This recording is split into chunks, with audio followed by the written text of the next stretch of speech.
Bismillahirrahmanirrahim.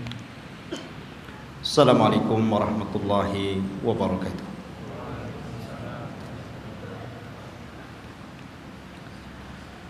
Alhamdulillah.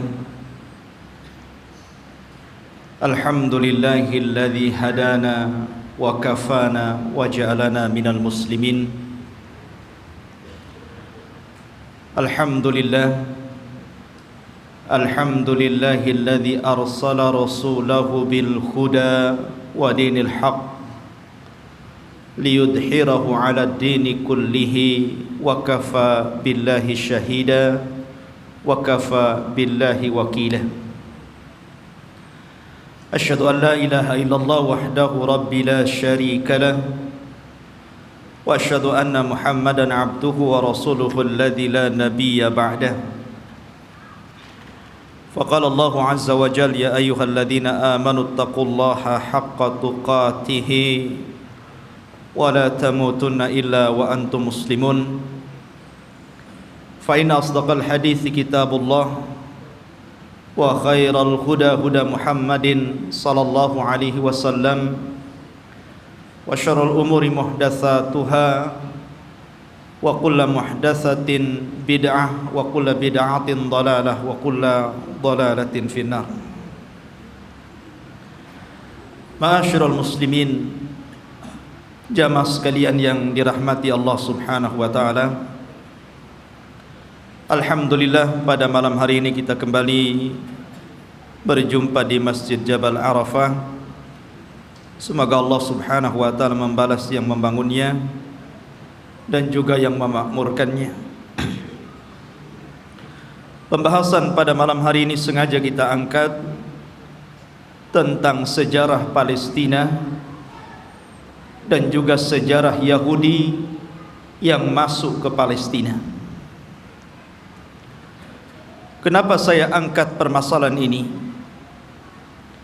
Karena belakangan ini kita dihebohkan dengan dunia tentang pernyataan pemimpin Amerika Donald Trump yang hendak memindahkan ibu kota Israel ke Yerusalem dengan dalih dan alasan sejarah bahwa memang orang-orang Yahudi berhak untuk memiliki Palestina secara utuh. Karena mereka kemudian mengangkat sejarah, maka kita angkat sejarah. Karena sesungguhnya orang-orang Yahudi itu bukan orang-orang yang berhak mendapatkan tanah itu, karena mereka datang belakangan. Kita wajar menilai bahwa orang-orang Nasrani membantu orang-orang Yahudi demi terciptanya negara Israel Raya, karena masing-masing punya kepentingan. Orang-orang Yahudi berkepentingan bahwa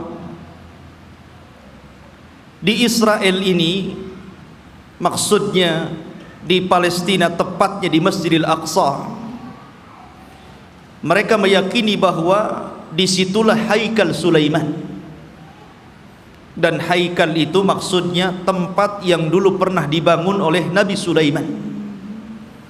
Mungkin semacam masjid bagi orang Islam seperti itu. Dan tidak besar, hanya beberapa meter kali beberapa meter saja. Dan orang-orang ini berusaha untuk menggali situs-situs itu dan ingin mendirikan kembali Haikal Sulaiman dan merobohkan Masjidil Aqsa. Karena mereka punya keyakinan kalau haikal ini terbangun, maka inilah puncak kejayaan orang-orang Yahudi dan akan menguasai dunia menurut keyakinan mereka. Lalu apa ikut campur tangan orang-orang Nasrani? Kenapa orang-orang Nasrani membantu orang Yahudi? Bukankah ini kepentingan Yahudi? Karena Nasrani juga memiliki kepentingan yang sama. Sama-sama bercita-cita, bermimpi ingin menguasai dunia dengan terbangunnya Haikal Sulaiman ini. Karena menurut keyakinan orang-orang Nasrani, apabila Haikal Sulaiman ini sudah terbangun, maka Isa bin Maryam akan turun dan akan menguasai dunia dan akan memimpin orang-orang Nasrani. Jadi orang Nasrani ini memanfaatkan orang Yahudi, dan orang Yahudi juga memanfaatkan orang-orang Nasrani. Keyakinan kaum muslimin juga sama. Karena Nabi SAW pernah mengatakan, Imaratul Baitil Maqdis kharabu Yathrib. Kelak bahwa Baitul Maqdis akan menjadi pusat kekuatan kaum muslimin ketika Allah bangkitkan Al-Mahdi Al-Muntadhar Muhammad bin Abdullah, dan akan menguasai dunia. Jadi rupanya tiga agama ini punya kepentingan masing-masing. Yahudi punya kepentingan, Nasrani punya kepentingan, dan tentunya kita kaum muslimin juga punya kepentingan. Sama-sama bermimpi akan menguasai dunia. Tapi bagi umat Islam ini bukan mimpi, tapi ini sebuah kenyataan. Nabi SAW yang bersabda bahwa kelak kekuatan kaum muslimin akan menyatu di Syam, tepatnya di Palestina. Ma'asyiral muslimin rahimani wa rahimakumullah. Maka kita akan angkat sejarah Palestina dan juga sejarah orang-orang Yahudi ini. Sebelum saya angkat sejarah ini, saya ingin menjelaskan tentang fadail Palestina dulu, keutamaan negeri Palestina ini. Negeri Palestina, ikhwan, di situ ada satu kiblat yang dijadikan kiblat pertama dalam Islam. Karena ketika Nabi SAW salat, di awal salat sebelum Allah Subhanahu wa taala memalingkan kiblat, maka kiblatnya Rasul dan para sahabat menuju Baitul Maqdis. Barulah setelah kemudian Nabi SAW berdoa kepada Allah agar kiblat itu dialihkan ke Masjidil Haram. Turunlah ayat, qad nara taqalluba wajhika fis sama falanuwalliyannaka kiblatan tardaha fawalli wajhaka syatral Masjidil Haram. Baru setelah turun ayat ini, maka Nabi SAW kemudian menyuruh seluruh kaum muslimin sejak hari itu, bahkan sampai hari ini, bahkan sampai kiamat dibangkitkan, bahwa kiblat kita telah dirubah dari kiblatnya orang-orang Yahud menjadi kiblat kaum muslimin ke Baitullah Al-Haram. Dari sini menunjukkan bahwa ada sejarah bahwa Baitul Maqdis yang ada di Palestina adalah kiblatnya kaum muslimin. Dan Nabi SAW pernah di-Isra' Mi'rajkan oleh Allah dan sempat salat di Baitul Maqdis, bahkan menjadi imam bagi para nabi. Kemudian ikhwatu fiddin yang dimuliakan Allah Azza wa Jalla, negeri Palestina ini adalah negerinya para nabi dan rasul. Negeri ini adalah negerinya para nabi dan rasul. Negerinya Ibrahim alaihi salatu wassalam, negerinya Ishak, negerinya Ya'qub, negerinya Ismail dilahirkan di situ walaupun kemudian hijrah ke Mekah. Negerinya Daud alaihi salatu wassalam, negerinya Nabi Yusuf, negerinya Sulaiman, negerinya Yahya, dan para nabi banyak diutus di negeri ini. Jadi negeri ini adalah negerinya para nabi. Bahkan sebagian para nabi dikubur di sini. Seperti Ibrahim alaihi salatu wassalam dikubur di Khalil, Palestina. Kemudian juga Nabi Yusuf alaihi salatu wassalam dahulu dikubur di Mesir, tapi kemudian jasadnya dibawa ke Palestina dan dikubur di Palestina. Kemudian juga kuburannya Nabi Ishak alaihi salatu wassalam, kuburannya Nabi Ya'qub, Nabi Harun, Nabi Musa, seluruh para nabi ini dikubur di Palestina. Jadi ini memang negerinya para nabi, ikhwan. Negeri yang sangat suci, negeri tersuci ketiga setelah Mekah, Madinah, kemudian Syam. Dan Nabi SAW pernah bersabda, tuba lisyam, tuba lisyam, tuba lisyam. Kata Nabi SAW, beruntung orang-orang Syam itu, beruntung orang-orang Syam itu, beruntung orang-orang Syam itu. Kemudian sahabat bertanya, kenapa wahai Rasul? Karena Syam, para malaikat Allah mengepak-ngepakkan sayapnya di atas negeri itu. Dan Palestina bagian daripada negeri Syam. Ma'asyiral muslimin, kita tahu bahwa Masjidil Aqsa adalah memiliki keistimewaan yang sangat besar. Sebagaimana ketika Allah Subhanahu wa taala menyebutkan keistimewaan Masjidil Haram, kemudian Masjidil Nabawi, maka Masjidil Aqsa juga sama. Orang yang salat di situ sebanding dengan orang yang salat 500 kali salat di masjid-masjid yang lainnya. Ini keistimewaan yang sangat besar. Bahkan para nabi, para ulama, orang-orang saleh banyak berziarah ke masjid ini. Negerinya para ulama, negerinya kitab-kitab. Banyak para ulama yang kemudian terlahir di negeri Palestina. Kita tahu bahwa Imam Syafi'i lahir di mana? Di Gaza, Gaza Palestina. Di sana ada Al-Asqalan. Kita kenal dengan Al-Imam Ibnu Hajar Al-Asqalani, Asqalan Palestina. Jadi banyak para ulama dunia, bukan ulama kecil, ulama dunia, itu lahir di Palestina.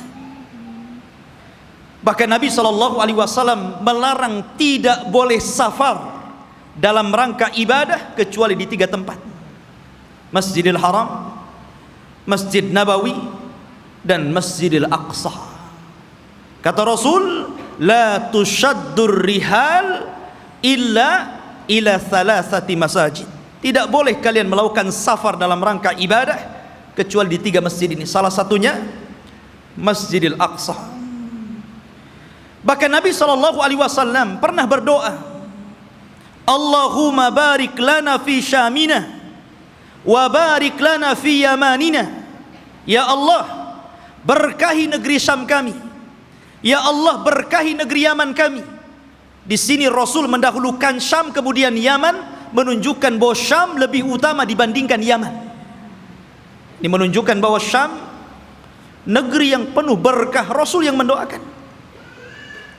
Kemudian juga ikhwatu fiddin yang dimuliakan Allah Azza wa Jalla, para sahabat Nabi SAW banyak yang hijrah ke negeri Palestina, berziarah ke sana.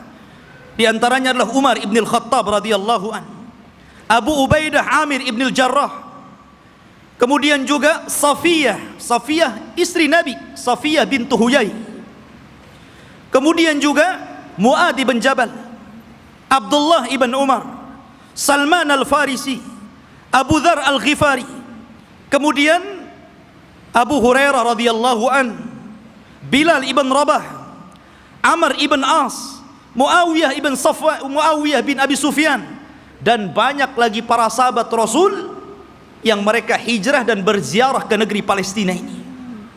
Artinya ini negeri para sahabat Rasul, bukan hanya negeri para nabi dan rasul, dan juga negeri para sahabat, negeri para ulama, negeri kitab-kitab ahli sunnah wal jamaah.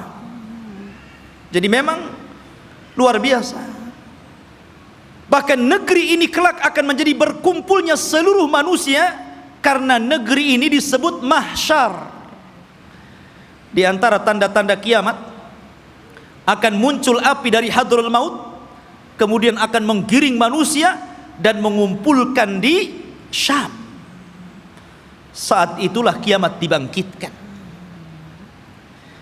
Ma'asyiral muslimin, dan banyak lagi kalau kita bercerita tentang keutamaan Palestina. Lalu sejarahnya, kapan negeri ini memiliki penduduk dan manusia. Apakah orang-orang Yahudi yang mengklaim bahwa mereka adalah memiliki tanah Palestina dan sekitarnya, ataukah siapa? Disebutkan ikhwatu fiddin dalam sejarah, baik sejarah yang dicatat oleh para ulama Islam ataupun sejarah yang dicatat Barat. Bahkan sejarah ini juga tertera dalam perjanjian lama, Taurat, bahwa dahulu yang menghuni negeri tersebut bukan Yahudi. Yahudi itu jauh datang belakangan. Ya. Bagaimana mungkin kemudian Yahudi mengklaim bahwa itu adalah tanah mereka? Mereka datang belakangan. Mereka adalah umat yang terusir dari Mesir. Orang-orang Yahudi hidup di Mesir dari Bani Israel. Kemudian dibawa hijrah oleh siapa? Musa. Nabi Musa alaihi salatu wassalam yang membawa Bani Israel sampai ke Palestina. Jadi mereka itu datang belakangan.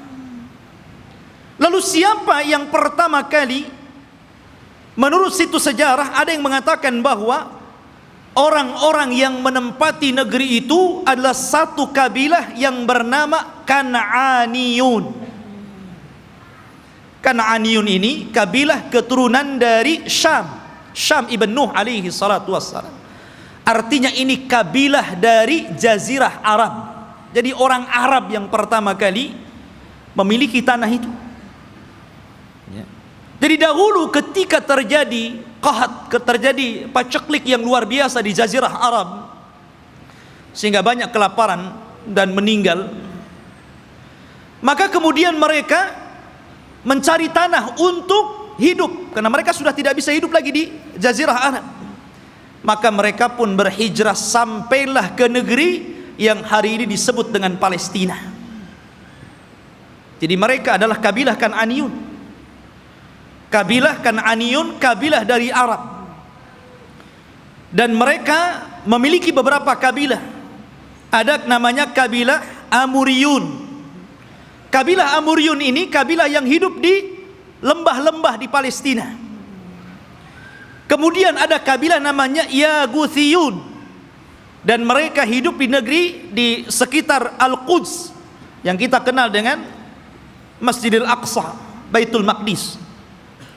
Kemudian adapun Kan'aniyun, maka mereka hidup di satu daerah yang bernama Arihah, dan Arihah adalah kota tertua di dunia. Belum ada kota di zaman itu kecuali Arihah. Makanya Arihah itu kota tertua di dunia, belum ada kota kecuali ini. Lah hiduplah kabilah namanya Kan'aniyun. Ma'asyiral muslimin rahimani wa rahimakumullah. Lalu kenapa muncul kalimat Palestina? Kalau antum membaca dalam perjanjian lama Taurat, bahkan disebutkan juga dalam Injil, tidak ada kalimat Bani Israel atau Yahudi. Ya. Yang ada adalah kabilah Kan'aniyun. Itu mereka mengakui dan tercantum dalam kitab-kitab mereka. Nggak ada Bani Israel, nggak ada Yahudi. Apalagi Yahudi datang belakangan gitu kan dibandingkan Bani Israel. Munculnya kabilah ini, kita tahu bahwa Palestina itu berdekatan dengan Mesir, karena dipisah dengan Sohra, hanya dipisah dengan padang pasir yang luas. Jadi antara Mesir dan Palestina itu berdekatan. Ya, di situ ada jalur Gaza namanya. Itu pemisah antara Palestina dan Mesir gitu kan. Lah, ada satu kelompok yang kemudian ketika itu menyerbu Mesir. Yang kemudian akhirnya terjadilah kesepakatan, karena waktu itu antara Palestina dan Mesir menyatu, bukan beda negara kayak sekarang, tidak, menjadi satu. Sehingga kemudian ketika kelompok yang menyerang Mesir ini kemudian berdamai, maka mereka pun meminta daerah yang disebut dengan Al-Falas, yang kemudian belakangan disebut Palestina, dan sekarang kita kenal dengan Palestina. Dari situlah ikhwatu fiddin bahwa kabilah yang menyerbu ini akhirnya menetap di sebuah tempat namanya Falas. Lah sebelumnya sudah ada orang-orang Arab yang tinggal di situ. Ya. Sehingga kemudian akhirnya karena berlalunya zaman, berlalunya masa, berkembangnya mereka, akhirnya saling menikah sesama mereka. Antara Yaghuthiyun, Amuriyun, kemudian juga Kan'aniyun. Akhirnya tidak ada daerah yang lebih dikenal daripada Falas, yang kemudian belakangan disebut Palestina. Itulah sejarah penamaan Palestina. Jadi sebuah nama tempat yang kemudian sekarang disebut dengan Palestina. Taib. Lalu kenapa kemudian muncul Bani Israel dan belakangan muncul nama Yahudi di sini? Kapan mereka masuk? Kita tahu bahwa ikhwatu fiddin yang dimuliakan Allah Azza wa Jal, kalau kita cerita tentang Yahudi, berarti kita cerita tentang kisah Nabi Ya'qub. Nabi Ya'qub alaihi salatu wassalam dan anak keturunannya. Sedikit saya akan sebutkan tentang kisah Nabi Ya'qub dulu biar antum lebih paham dari mana munculnya orang-orang Yahudi Bani Israel ini. Nabi Ibrahim alaihi salatu wassalam, ikhwan, itu memiliki 2 istri dan 1 budak. Ibrahim itu memiliki 2 istri dan 1 budak. Walaupun yang kita kenal hanya memiliki 1 namanya Sarah dan memiliki budak namanya Hajar. Dia memiliki istri lain dan punya anak. Ya. Tetapi yang masyhur adalah dari Siti Sarah. Lahirlah seorang yang kemudian menjadi nabi penerus Ibrahim, namanya Ishak. Nabi Ishak. Dari Ishak inilah kemudian lahir namanya Ya'qub. Ya'qub ini banyak saudaranya, dan selalu ada konflik antara Ya'qub dan saudara-saudara Ya'qub yang lainnya. Lah Ya'qub ini anak Ishak yang paling saleh, yang kemudian menjadi penerus Ishak, menjadi nabi juga, Nabi Ya'qub namanya. Sehingga dia terkadang di malam hari selalu menyendiri, selalu pergi di malam hari. Dalam bahasa Arab, pergi di malam hari itu namanya Isra. Makanya ada Isra, ada Mi'raj. Isra itu perjalanan malam yang ditempuh Rasul dari Masjidil Haram ke Masjidil Aqsa. Ya. Kemudian karena Ya'qub ini selalu berjalan tengah malam, makanya kemudian dia pun disebut Israel. Karena Isra itu diambil dari suka berjalan tengah malam. Tapi ada juga yang mengatakan Isra itu artinya abdun dan il itu adalah Allah. Jadi artinya Abdullah. Karena Ya'qub itu selalu beribadah kepada Allah Subhanahu wa taala, maka orang-orang di zaman itu karena menggunakan bahasa Ibrani menyebutnya sebagai Israel. Jadi penamaan Israel itu dari siapa? Nabi Ya'qub. Ya. Dan Nabi Ya'qub alaihi salatu wassalam itu memiliki 4 istri, 2 sah dan 2 budak. Maksudnya yang 2 sah istri dia dan 2 budak, dan semuanya melahirkan anak, sehingga jumlahnya menjadi 12. Lah dari salah satu istri Nabi Ya'qub namanya Rahil, lahirlah seorang nabi yang kelak akan meneruskan Ya'qub kenabiannya, namanya Yusuf, dan juga saudaranya namanya Binyamin.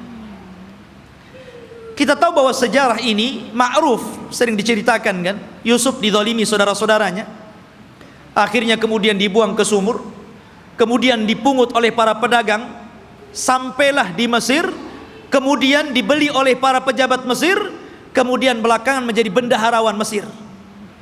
Dari sinilah kemudian Yusuf memborong seluruh keluarganya dari Palestina menuju Mesir. Tidak ada satupun keturunan Ya'qub yang tinggal di Palestina. Semua berangkat ke Mesir. Tidak ada satupun.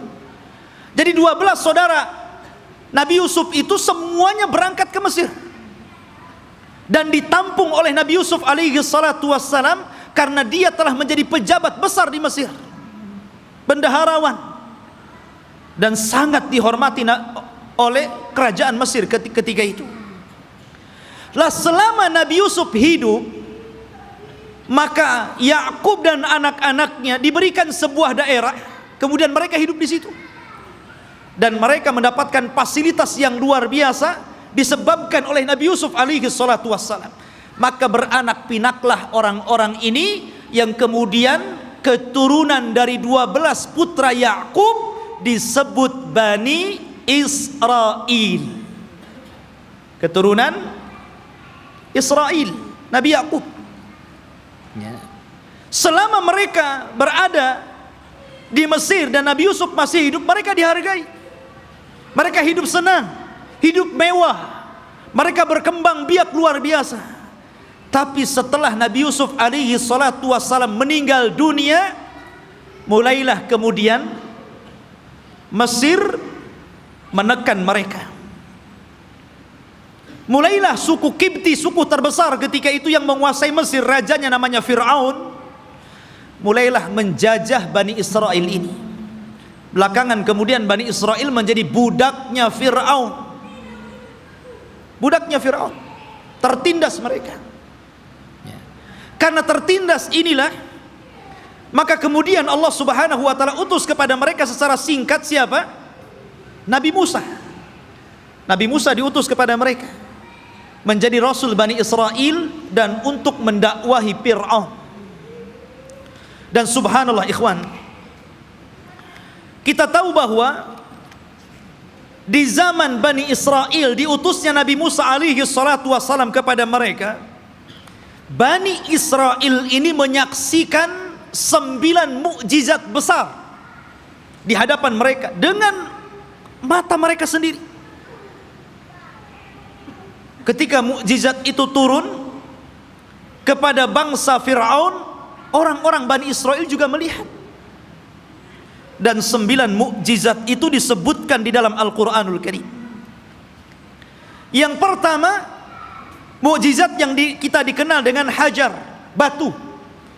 Batu yang mengeluarkan 12 mata air. Dan Allah subhanahu wa ta'ala mengatakan, wa idistasqa Musa liqaumihi faqul nadrib bi'asakal hajar fanfajarat minhu ithnata asyrata ainan. Dan ketika Bani Israel meminta hujan kepada Nabi Musa karena mereka sudah kehausan, tidak ada air, maka Allah subhanahu wa ta'ala firmankan, pukullah wahai Musa batu itu. Maka dipukullah oleh Musa batu tersebut, tiba-tiba memancar 12 mata air. Mukjizat. Dari sini mereka menyaksikan mukjizat ini. Tapi Bani Israel ini ikhwan adalah orang yang sangat keras kepala. Nanti kita akan sebutkan bagaimana keras kepalanya orang ini. Ya. Kemudian yang kedua, mereka menyaksikan bagaimana terbelahnya lautan. Betul-betul menyaksikan itu, dan mereka melewati lautan. Ketika Fir'aun mengejar-ngejar Nabi Musa dan Bani Israel yang lari dari Mesir ke Palestina, kemudian mereka dihadang oleh lautan besar, maka Allah subhanahu wa ta'ala mengatakan, fa'auhayna ila Musa anidrib bi'asakal bahra. Dan kami wahyukan kepada Musa agar memukul dengan tongkatnya lautan. Fanfalaka fakana kullu firkin kataudil adhim. Maka kemudian tiba-tiba lautan terbelah menjadi 12 jalan. Kenapa 12 terus? Karena memang Nabi Musa alaihi salatu wassalam membawahi 12 kabilah Bani Israel. Jadi mereka dikasih satu-satu mata air, satu kabilah satu. Ketika memukulkan lautan juga dibuat 12 jalan. Jadi masing-masing kabilah berjalan sendiri-sendiri. Mereka menyaksikan itu. Ya. Kemudian juga menyaksikan tongkat. Ketika Nabi Musa alaihi salatu wassalam berduel dengan tukang-tukang sihir Fir'aun, maka Allah subhanahu wa ta'ala katakan, alqa asahu fa idza hiya thu'ban mubin. Fa alqi asah. Maka Musa pun kemudian melemparkan tongkatnya, tiba-tiba tongkat itu menjadi ular yang sangat besar. Bani Israel menyaksikannya, menyaksikan bagaimana tongkat Musa berubah menjadi ular besar dan memakan ular-ular kecil tukang-tukang sihir Musa, tukang-tukang sihir Firaun. Kemudian juga kekurangan makanan dan hilangnya buah-buahan, sehingga Fir'aun dan juga kabilah-kabilah Fir'aun dari kalangan Kibti, mereka merasa kelaparan, susah cari buah-buahan. Allah Subhanahu wa taala berfirman, "Walaqad aqadna ala fir'auna bisinin wa naqsim minats thamarati la'allahum yadhakkarun." Dan ingatlah ketika kami memberikan hukuman kepada keluarga Fir'aun dan juga para pengikutnya dengan kekeringan yang berkepanjangan dan kurangnya buah-buahan, agar mereka mau kembali ke jalan yang benar. Dan Bani Israel menyaksikan ketika orang-orang Fir'aun kelaparan, mereka justru kekenyangan. Ini mukjizat. Ya. Kemudian juga tufan, angin yang sangat besar, yang kemudian banyak membunuh, menghancurkan tembok-tembok dan juga rumah-rumah. Allah katakan fa arsalna alaihim tufan. Allah kirim kepada mereka tufan, angin yang sangat besar. Kemudian juga al-jarad, di mana-mana belalang. Belalang di mana-mana, ikhwan. Di rumah-rumah, di dapur-dapur, bahkan di tempat tidur, belalang di mana-mana. Kemudian juga kumal kutu dan juga dafadi', katak dan kodok, di mana-mana ada kodok. Kemudian juga darah, di mana seluruh air bersih menjadi merah dan berdarah. Dan ini disaksikan Bani Israel dan juga orang-orang Fir'aun. Kemudian juga bagaimana tangan Nabi Musa yang bercahaya, dan banyak lagi mukjizat yang diberikan kepada Musa. Tapi sekali lagi saya katakan, ikhwan, bagaimana degilnya Bani Israel. Allah sudah tampakkan banyak mukjizat kepada mereka, tapi mereka kufur kepada Allah Azza wa Jalla. Kita perhatikan ketika Nabi Musa alaihi salatu wasallam berhasil menyeberangkan Bani Israel sehingga mereka mampu melewati lautan dan Allah tenggelamkan Fir'aun di Laut Merah. Mulailah kemudian ketika mereka melewati satu kabilah dan kabilah itu menyembah berhala, tiba-tiba satu di antara mereka datang kepada Musa dan mengatakan, ij'al lana ilahan kama lahum alihah. Heh Musa, jadikan untuk kami berhala-berhala sebagaimana mereka punya berhala untuk disembah. Lihat, Allah sudah tampakkan 9 mukjizat. Harusnya mereka makin beriman, kan begitu? Ini sudah diseberangkan, lihat ada orang nyembah berhala, minta pula berhala. Bani Israel, ikhwan. Inilah wataknya orang-orang Yahudi. Makanya Nabi SAW ketika perang Hunain kemudian melewati ada pohon yang di zaman jahiliyah selalu digantungkan pedang dengan keyakinan bahwa kalau mereka gantungkan pedang di situ, maka pedang itu akan ditransfer kekuatan, dan apabila dipakai maka pedang itu akan mudah untuk membunuh musuh. Itu keyakinan orang musyrik tabaruk dengan pohon bidara. Maka sahabat mengatakan, ya Rasulullah, jadikan jugalah pohon sama seperti pohonnya orang-orang musyrik, biar sebelum perang kita gantungkan juga pedang kita di situ. Oh, Rasul marah. Allahu Akbar, kata Rasul. Kalian ini persis seperti Bani Israel yang mengatakan kepada Musa, jadikan untuk kami banyak berhala sebagaimana mereka banyak berhala. Lihat. Akhirnya kemudian Rasul marah dan mengatakan, innakum qaumun tajhalun, kalian ini bodoh. Sudah dikasih hidayah tauhid mau syirik pula. Tidak cukup ikhwatu fiddin, selama perjalanan Nabi Musa alaihi salatu wassalam hijrah menuju Palestina. Ketika itu ikhwatu fiddin, Nabi Musa alaihi salatu wassalam diperintahkan Allah Subhanahu wa taala selama 40 malam untuk datang ke Bukit Saina yang disebutkan dalam Al-Qur'an itu Tur. Namanya ada Suratul Tur.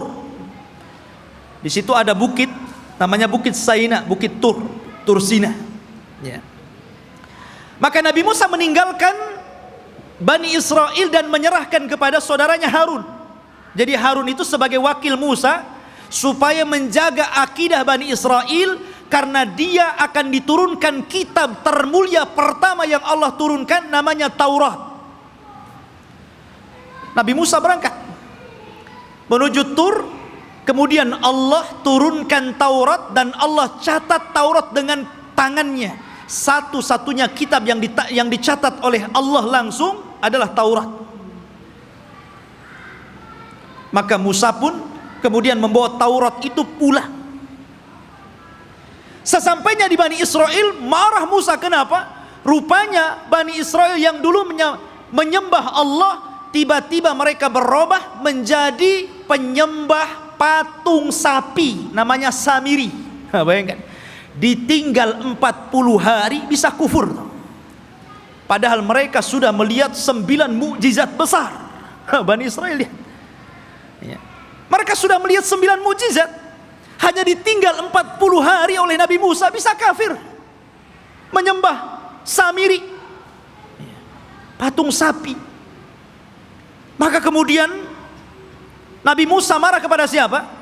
Kepada Harun. Sampai disebutkan di dalam Al-Quran, Nabi Musa marah, kemudian mengambil rambutnya Harun dan memegang janggutnya seperti ini, kemudian tarik ke depan. Kalau antum nggak ada janggutnya susah lah. Pegang kepala, pegang janggut, kemudian ditarik sama Musa. Maka Nabi Harun mengatakan, ya bena la ta'khud bilihyati wa birasi. Wahai anak saudara, saudara kandung, jangan kau ambil kepala dan janggutku. Kemudian, innal qauma istad'afuni wa kanu yaqtulunani. Sesungguhnya Bani Israel itu tidak menganggap aku, bahkan mereka mau membunuhku. Bayangkan.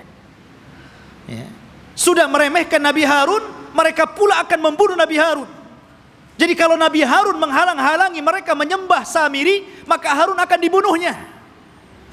Kata Harun, bisa apa aku? Ya. Maka kemudian Nabi Musa alaihi salatu wassalam diturunkan oleh Allah Azza wa Jal satu syariat agar mereka bertobat. Bagaimana cara bertobatnya? Mereka diberikan pisau dan agar mereka membunuh diri-diri mereka. Gara-gara mereka sudah beralih agama, menyembah Samiri. Dan Allah Subhanahu wa taala katakan, wa idz qala Musa liqaumihi ya qaumi innakum zalamtum anfusakum bittikhadikumul ijla fatubu ila bari'ikum faqtulu anfusakum. Dan ketika Musa berkata kepada kaumnya, hei kaumku, kenapa kalian mendolimi diri kalian? Kenapa kalian berubah keyakinan kalian? Kalian sembah Samiri, patung sapi itu. Maka bertobatlah kalian kepada Allah dengan cara bunuhlah diri-diri kalian. Lihat, tobatnya zaman dulu ngeri, Pak. Ya, ini tobatnya zaman dulu. Kalau orang sekarang enak tobatnya kan. Orang muslim kemudian murtad, tinggal balik lagi syahadat. Orang dulu nggak kayak gitu ya. Kalau murtad ambil pisau bunuh. Untung antum jadi umatnya Rasul. Ini umatnya Nabi Musa berat. Tobatnya megang pisau dibunuh sendiri. Maka Nabi Musa mengatakan, taatilah hukum Allah ini, isma'u wa ati'u, dengarkan dan taati. tiba-tiba mereka mengatakan sami'na wa asaina. Ya, kami dengar, tapi kami bermaksiat. Gak mau. Makanya Nabi SAW pernah marah kepada para sahabatnya gara-gara ketika Allah Subhanahu wa taala turunkan ayat di akhir surah Al-Baqarah, ketika Allah Subhanahu wa taala berfirman tentang masalah amalan hati yang akan dihisab. Wa in tukhfu ma fi sudurihim wa in tubdu au tukhfuhu yuhasibkum bihillah. Apapun yang kalian tampakkan dari amalan kalian, apapun yang kalian sembunyikan dari amalan kalian, maka Allah akan menghisab kalian. Sahabat mendengar ayat ini berat. Kalau yang tampak bolehlah, kalau yang enggak tampak macam mana pula dihisab. Karena setiap orang itu tidak lepas daripada hati yang terkadang punya keinginan untuk berbuat jahat walaupun tidak sampai. Semua orang kan seperti itu. Tidak mungkin hati itu bersih terus kan mau melakukan kebaikan. Terkadang hati kita ini memiliki keinginan yang berbeda, kejahatan. Kalau yang tersembunyi akan dihisab berat bagi kami wahai Rasul. Maka Nabi SAW marah dan mengatakan atakuluna kama qalat ahlul kitabaini qalu sami'na qulu sami'na wa ata'na. Maka mereka mengatakan sami'na wa asaina. Apakah kalian akan mengatakan seperti perkataan ahli kitab yang disuruh oleh nabinya sami'na wa ata'na, malah mengatakan sami'na wa asaina? Katakan sami'na wa ata'na. Maka sahabat pun kemudian akhirnya mengatakan sami'na wa ata'na. Dari situlah kemudian mereka mendapatkan keringanan. Maka turunlah ayat la yukallifullahu nafsan illa wus'aha. Allah tidak akan membebankan kecuali yang kalian mampu melakukannya. Turun keringanan setelah mengatakan sami'na wa ata'na ini. Lah orang-orang Bani Israel ini bukannya sami'na wa ata'na tapi sami'na wa asaina. Marah Nabi Musa karena mereka tidak mau bertobat dengan cara membunuh diri-diri mereka. Akhirnya Nabi Musa alaihi salatu wassalam berdoa kepada Allah agar bukit Tur itu diangkat. Kemudian berada di atas kepala mereka. Mau tobat atau mau dibanting di bukit Tur ini. Coba. Bukit Tur diangkat dan mereka ada di bawahnya.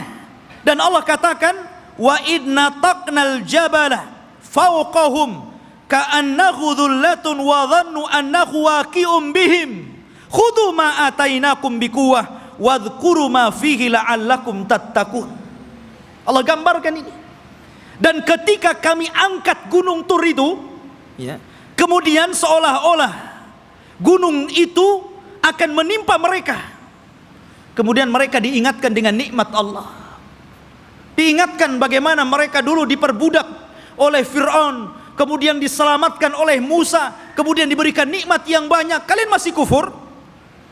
Barulah ketika bukit akan dibantingkan kepada mereka, barulah mereka mengambil pisau dan membunuh mereka. Oh, jadi mereka melaksanakan itu kalau di bawah ancaman. Itulah Bani Israel, Yahudi itu. Ma'asyiral muslimin rahimani wa rahimakumullah. Belum sampai di situ. Ketika sebagian mereka melihat bagaimana saudara-saudara mereka harus membunuh diri-diri mereka karena mereka telah berpindah keyakinan menyembah Samiri. Rupanya yang melihat kejadian itu juga tidak mau bertobat, tetap juga kufur. Suatu ketika mereka meminta kepada Nabi Musa alaihi salatu wassalam untuk diturunkan maidatan minas sama, makanan tetapi langsung yang membuat Allah dan diturunkan dari langit. Bisa bayangkan coba, minta makanan tapi diturunkan dari langit. Apakah kemudian keinginan mereka ditolak? Tidak, keinginan mereka dikabulkan. Subhanallah. Akhirnya diturunkan makanan namanya manna wassalwa.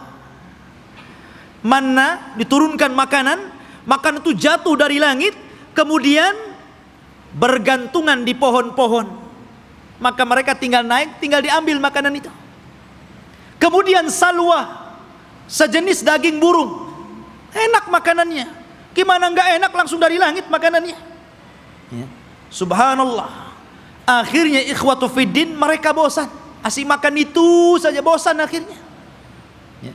Kemudian akhirnya karena bosan, maka mereka meminta kepada Nabi Musa alaihi salatu wassalam, ingin sayur mayur.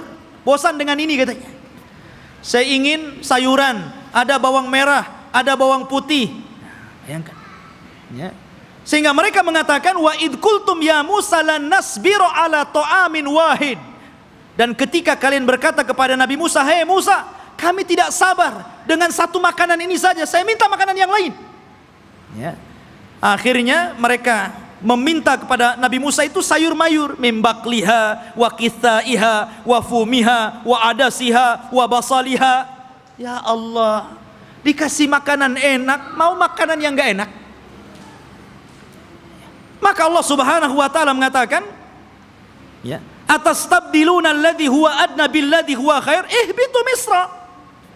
Kenapa kalian memilih makanan yang enggak enak dan membuang makanan yang enak? Kalau hanya ingin sayur mayur, bawang-bawangan, sana ke Mesir. Antum tinggal pergi ke kota, beli ada. Kenapa mesti harus kemudian diturunkan dari langit? Degilnya Bani Israel, ya. Sudah Allah Subhanahu wa taala utamakan mereka, tetap saja mereka kufur kepada Allah Subhanahu wa taala. Bahkan suatu ketika ikhwatu fiddin, ini masih di tengah perjalanan hijrah mereka sampai ke Palestina ini, di sepanjang jalan mereka itu diperlihatkan mukjizat yang banyak. Akhirnya suatu ketika ada salah seorang terbunuh. Kemudian Allah Subhanahu wa taala mewahyukan kepada Nabi Musa agar memotong seekor sapi betina. Kemudian dipukulkan dagingnya kepada orang yang mati, maka dia akan hidup sesaat dan akan menyebut siapa pembunuhnya. Tapi orang Bani Israel ini tidak mau melaksanakan dan mengira itu adalah olok-olokan dari Musa. Gimana Musa ini? Kita ini mencari siapa yang membunuh orang ini. Kenapa disuruh menyembelih seekor sapi? Apa kaitan pembunuhan dengan seekor sapi? Maka Musa mengatakan, sudah, lakukan saja. Kalau mereka melakukan, selesai sebenarnya. Tapi mereka mengatakan, sapinya seperti apa? Warnanya kayak apa? Kemudian sapi ini sudah dibajak atau belum? Coba nyari yang susah. Ya. Akhirnya kemudian disifatkan tuh oleh Allah Subhanahu wa taala bagaimana sapinya. Sapinya safraun faqi'ul launuha tasurrun nadirin. Warnanya harus kuning mengkilat, yang kalau orang lihat itu senang. Kan belum tentu ada orang senang, ini harus senang kalau orang-orang melihat. Susah juga kan? Ya. Awanun baina dzalik, harus nggak boleh tua, nggak boleh muda. Ya. La dalulun fihi wala, dan tidak juga pernah dipekerjakan, artinya tidak pernah dijadikan untuk membajak sawah dan kebun. Pokoknya sulit. Makanya Allah mengatakan, hampir-hampir mereka tidak mendapatkan sapi itu. Bukan tidak ada sapinya, ada sapinya. Tetapi mereka tidak sanggup menebusnya, karena Allah takdirkan sapi itu yang punya anak yatim. Kemudian karena itu satu-satunya warisan dari orang tuanya, anak yatim yang saleh dari keluarga yang saleh. Maka malaikat menjelma manusia, ngomong sama anak yatim itu, nak, nanti sebentar lagi ada orang yang akan menawar sapimu. Jangan kau kasih kecuali kau jual dengan seberat emas seberat sapimu. Gimana kan coba? Ngumpulkan emas seberat sapi itu gimana itu? Ya. Akhirnya kemudian karena memang itulah syaratnya gitu kan, harus membeli sapi dengan seberat emas sebesar sapi, ya terpaksa orang-orang mengumpulkan apa yang diminta anak itu. Kaya anak ini kan gitu. Ya, coba. Seperti itu ta'annutnya orang-orang Bani Israel. Jadi memang, aduh, orang Bani Israel ini keras kepala. Jadi antum jangan kayak Bani Israel, keras kepala. Ya. Bahkan setelah kejadian ini betul-betul mendapatkan sapi, kemudian dipukulkan kepada orang mati dan hidup lagi, kemudian menyebut siapa pembunuhnya. Bukannya mereka bertobat dengan melihat mukjizat ini, bahkan summa qasat qulubuhum, malah keras hatinya ikhwan, makin keras. Bahkan Allah mempermisalkan, kalau hati ini keras, batu loh, kalau terkena tetesan air bisa bolong, tapi hatinya Bani Israel lebih keras daripada batu. Tuh, bayangkan, itu Bani Israel. Seperti itulah orang-orang Yahudi. Akhirnya ikhwatu fiddin, setelah kemudian mereka pun berjalan jauh meninggalkan Mesir gitu kan. Ada sebuah kejadian, mereka tersesat. Mereka tersesat dan tidak bisa masuk dan meneruskan perjalanan. Karena ada satu wasiat Nabi Yusuf yang belum pernah mereka tunaikan. Di mana Nabi Yusuf itu berwasiat agar jasadnya dipindah dari Mesir dan dikubur di Palestina. Dan ketika itu tidak ada yang tahu di mana letak kuburan Nabi Yusuf alaihi salatu wassalam kecuali seorang nenek tua. Dan ini teringat dengan kisah Rasul ketika pulang dari peperangan. Ketika itu Nabi Shallallahu Alaihi Wasallam kehabisan bekal, kemudian singgah di salah satu perkampungan di perbatasan Madinah, perkampungan orang-orang Yahudi yang terusir dari Madinah karena berkhianat. Rupanya Rasul dijamu oleh seorang nenek Yahudi. Karena sudah kehabisan bekal, maka Rasul pun mampir dan diberikan jamuan yang luar biasa. Nabi itu tidak pernah melupakan kebaikan orang, walaupun yang berbuat baik itu orang kafir. Karena balasan yang baik itu harus kebaikan ikhwan.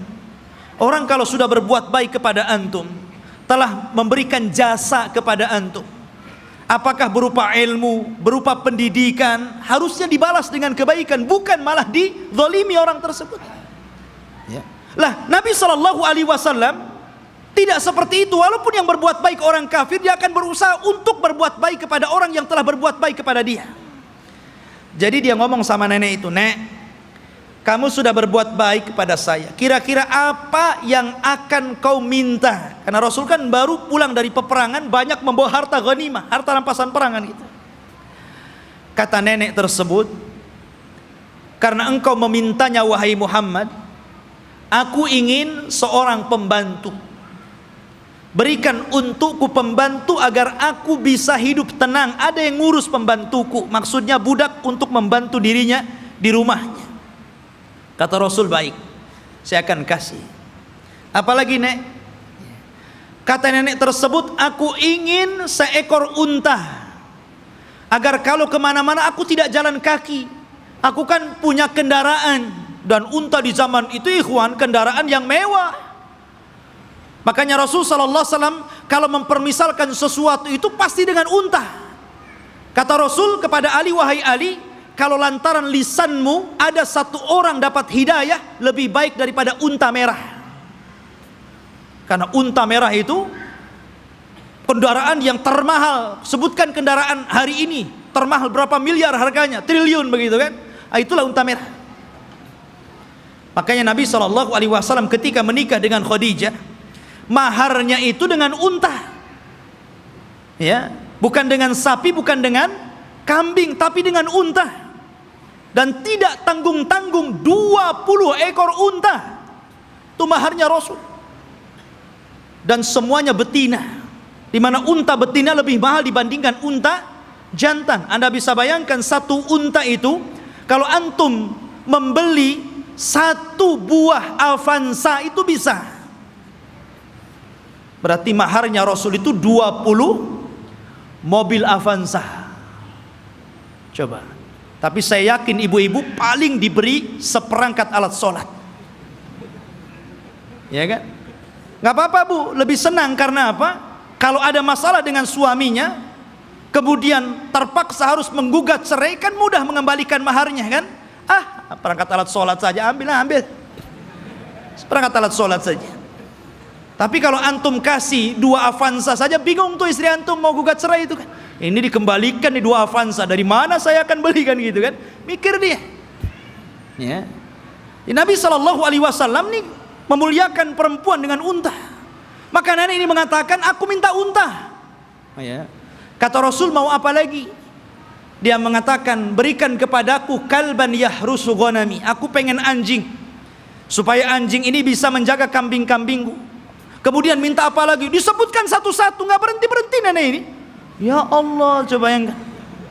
Ana datang ke rumah antum, kemudian antum kasih makan, kasih minum, oke lah, kenyang, dijamu luar biasa gitu kan. Selepas itu antum ngomong, ya sebagai balasan tolong Ustadz kasih saya Avanza, ya, kasih saya pembantu, kasih saya mesin cuci, apa kan begitu? Masa seperti itu gitu balasannya? Mahal sekali. Maka Nabi mengingatkan kepada nenek itu, heh nenek, ya, apakah engkau lemah untuk menjadi seorang nenek di zaman Bani Israel? Sahabat heran, apa maksudnya? Rasul, apa maksudnya nenek di zaman Bani Israel itu? Kita masuk dalam cerita ini. Jadi ketika Nabi Musa mencari kuburan Nabi Yusuf, tidak ada yang tahu kecuali seorang nenek di zaman Bani Israel. Dia yang tahu di mana letak kuburannya. Maka Musa mengatakan, wahai nenek, tunjukkan kepadaku di mana kuburan Nabi Yusuf. Kami akan bawa jasadnya dan kami kubur di Palestina. Kata nenek tersebut, tunggu dulu, semua ada bayarannya. Nggak main tunjuk-tunjuk saja, ada bayarannya. Kata Nabi Musa, apa bayarannya? Sebutkan. Maka nenek ini mengatakan, ya Musa, inni uridul jannah wa inni uridu ma'aka fil jannah. Wahai Musa, aku ingin sorga dan aku ingin bersama kamu di sorga. Subhanallah. Dia tidak ingin dunia. Tapi tentu ini lebih parah dibandingkan nenek di zaman Rasul kan gitu. Di zaman Rasul dunia pengen unta kasih untai, ini minta sorga lebih tinggi lagi. Masa hanya nunjukkan kuburan Nabi Yusuf minta sorga? Ya Musa diam sajalah. Dia tidak punya sorga, apa yang mau dibuat? Akhirnya Musa diam sampai Allah mengutus Jibril, kemudian mengatakan, ya Musa, Allah mengabulkan permintaan nenek itu. Baru Musa bersuara, ya, kalau begitu engkau akan jadi kawanku di sorga. Sekarang cepat tunjukkan di mana kuburannya. Ya.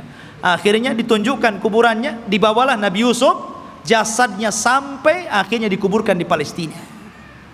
Ya kan? Ma'asyiral muslimin rahimani wa rahimakumullah. Kemudian ketika Nabi Musa alaihi salatu wassalam sudah dekat ke Baitul Maqdis, maksudnya ke daerah Palestina, sudah mendekati daerah Palestina ini, berada di tengah padang pasir. Karena saya katakan antara Mesir dan Palestina ini terpisah dengan padang pasir yang luas sekali. Jadi Musa ini tersesat akhirnya. Tapi kemudian Nabi Musa mendapatkan jalan setelah membawa jasadnya Nabi Yusuf dan hampir mendekati Palestina. Lah di Palestina itu, di negeri Arya, kan saya katakan dari awal sebelumnya sudah ada manusia di situ. Dari Kan'aniyun, Yaguthiyun, Amuriyun, sudah ada orang-orang di situ. Sudah menguasai Palestina, sehingga Musa tidak mungkin membawa Bani Israel begitu saja, harus berperang dulu dengan penduduk asli di situ. Ya. Maka kemudian Nabi Musa alaihi salatu wassalam meminta kepada Bani Israel untuk siap-siap perang. Kita akan rebut Baitul Maqdis. Siap-siap kalian. Kita akan menyerbu mereka. Maka mereka mengatakan, setelah Nabi Musa menyebutkan, wa idh qala Musa liqaumihi ya qaumi dzkuru ni'matallah 'alaikum ij'ala fikum anbiya wa ja'alakum mulukan wa ataakum ma lam yu'ta ahadan minal alamin. Ketika Musa berkata, hei kaumku, ingatlah nikmat Allah, bagaimana dahulu kalian menjadi budak di Mesir, kemudian diutus kepada kalian nabi, kemudian dijadikan kepada mereka raja yang memimpin kalian, disebutkan nikmat yang banyak. Kemudian Musa mengatakan, ya qaumi dkhulul ardal muqaddasata allati kataballahu lakum wala tartaddu ala adbarikum fatanqalibu khasirin.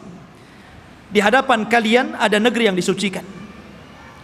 Masuklah kalian ke negeri itu, karena negeri itu telah ditulis oleh Allah Subhanahu wa taala untuk kalian. Jangan mundur sedikit pun. Kalau kalian mundur, kalian akan menjadi orang yang rugi. Kita akan perang. Tapi mereka mengatakan apa? Qalu ya Musa, inna fiha qauman jabbarin. Nabi Musa, kamu kan tahu negeri itu banyak jabbarin, banyak para pemimpin hebat, banyak para pemimpin bengis. Inna lanadkhulaha, kami tidak akan masuk hatta yakhruju minha, sampai orang-orang itu keluar. Fa in kharaju minha fa inna dakhilun, kalau mereka sudah keluar dari negeri itu, kami yang masuk. Lihat, kata Nabi Musa alaihi salatu wassalam, ada dua orang laki-laki yang diberikan nikmat oleh Allah azza wa jalla. Qala rajulan minal ladina yakhafuna an amallahu alaihima, dari orang-orang yang takut kepada Allah, Allah berikan nikmat kecerdasan kepada dua orang itu, dan mengatakan udkhulu alaihimul bab fa idza dakhaltumuhu fa innakum ghalibun wa 'alallahi fatawakkalu in kuntum mu'minin. Sudah, kalian siap-siap saja, kita akan masuk ke negeri itu, kalian pasti menang, dan tambatkan hati kalian kepada Allah Subhanahu wa taala. Tapi mereka mengatakan, qalu ya Musa innalan nadkhulaha abadan. Nabi Musa, kami tidak akan masuk selama-lamanya. Madamu fiha, kalau orang-orang itu masih di situ. Idhab anta wa rabbuka faqatila innaha huna qaidin. Sudah, kamu saja berdua dengan Harun masuk, kalian berperang bersama Rob kalian, kami duduk-duduk saja di sini dulu. Coba bayangkan, ini Bani Israel, orang Yahudi ini, nyuruh Nabi Musa berdua berperang, mereka duduk-duduk nunggu menang baru masuk. Makanya perbedaan sahabat Rasul dengan perbedaan sahabat Nabi Musa alaihi salatu wassalam tidak demikian. Mereka mengatakan kami berperang bersama Rasul. Ketika perang Ahzab dan dimenangkan kaum muslimin, darah para sahabat belum kering, masih bercucuran, belum lagi beristirahat. Tiba-tiba Nabi SAW diwahyukan malaikat Jibril dan mengatakan, hei Muhammad, katakan kepada pasukanmu, para sahabatmu, berangkat ke Bani Quraidah, kepung mereka, serbu mereka, karena mereka sudah berkhianat. Sahabat belum istirahat, baru menang di perang Ahzab, darah mereka masih bercucuran. Tiba-tiba Rasul mengumpulkan pasukan dan mengatakan, idhabu ila Bani Quraidah fala tusalliyanna ahadukumul asra illa fi Bani Quraidah.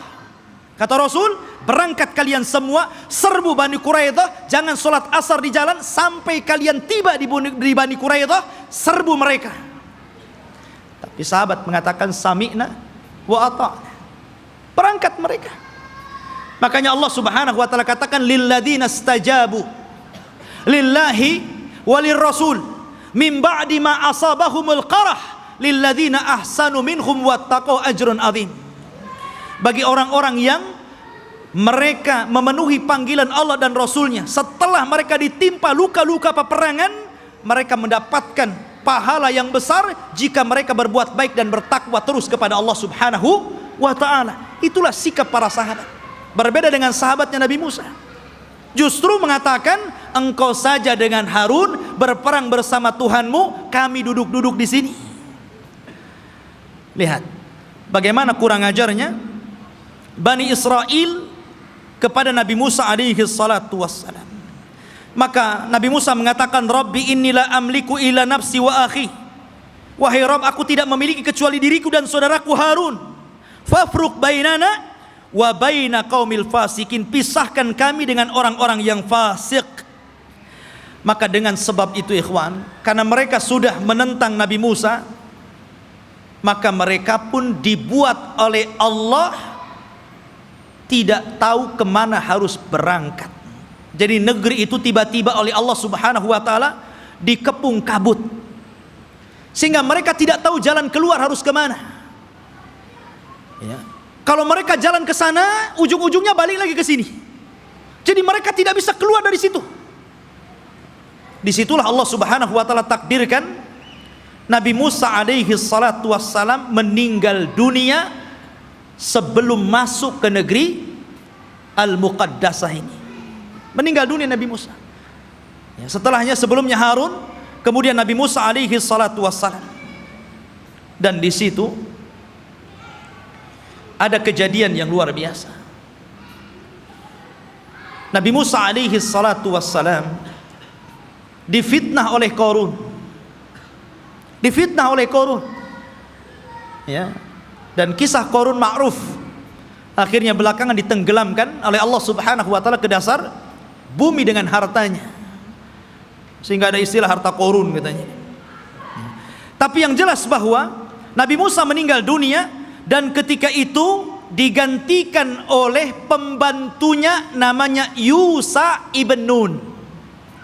Akhirnya dia pun diangkat menjadi nabi. Yusha bin Nun ini adalah kawannya Nabi Musa dan juga pembantunya. Dialah yang menemani Nabi Musa ketika mencari Khidir. Kemudian Nabi Musa belajar kepada Khidir. Dan kisah Musa dengan Khidir ma'ruf disebutkan dalam surah Al-Kahfi dan diisyaratkan, walaupun Khidir tidak ada namanya dalam Al-Quran tapi isyaratnya ada. Tapi yang jelas bahwa Yusha bin Nun lah yang kemudian berhasil membawa Bani Israel dan masuk ke Baitul Maqdis. Allah menangkan dalam peperangannya. Jadi Nabi Yusha inilah yang membawa pasukan kemudian berperang dan berhasil menguasai Baitul Maqdis. Dari sini menunjukkan bahwa Bani Israel ini mereka menjajah, bukan asli situ. Mereka datang dari Mesir dengan Nabi Musa, kemudian Nabi Musa meninggal, diganti oleh Yusha bin Nun, kemudian merebut Palestina dan mereka menjadi tinggal di situ. Jadi Palestina bukan milik orang Yahudi, mereka yang menjajah di situ. Ya. Barulah kemudian Yusha bin Nun masuk ke Masjid Al-Aqsa yang sekarang disebut dengan Baitul Maqdis, sekarang Masjid Al-Aqsa. Disitulah Allah Subhanahu wa taala memerintahkan kepada Yusha ibn Nun, karena ketika itu ikhwan, peperangan ini sangat sengit. Ya. Kebetulan perang itu terjadi di hari Jumat dan tidak boleh berperang di hari Sabtu, karena orang Yahudi sangat mengistimewakan hari Sabtu. Alasannya apa? Karena hari Sabtu itu hari cutinya Allah. Kenapa Allah cuti? Karena Allah lelah. Setelah menciptakan langit dan bumi, diawali hari Ahad dan diakhiri hari Jumat Allah lelah, maka Allah beristirahat. Maka hari Sabtu hari istirahatnya Allah setelah Allah menciptakan langit dan bumi selama 6 hari. Jadi mereka mengatakan ini hari cuti Allah. Kalau Allah saja cuti, kita juga cuti katanya. Jangan berperang. Ya. Tapi Allah kemudian bantah, wa ma massana min lughub. Kami tidak disentuh dengan keletihan, kata Allah. Enak saja kami istirahat. Ya.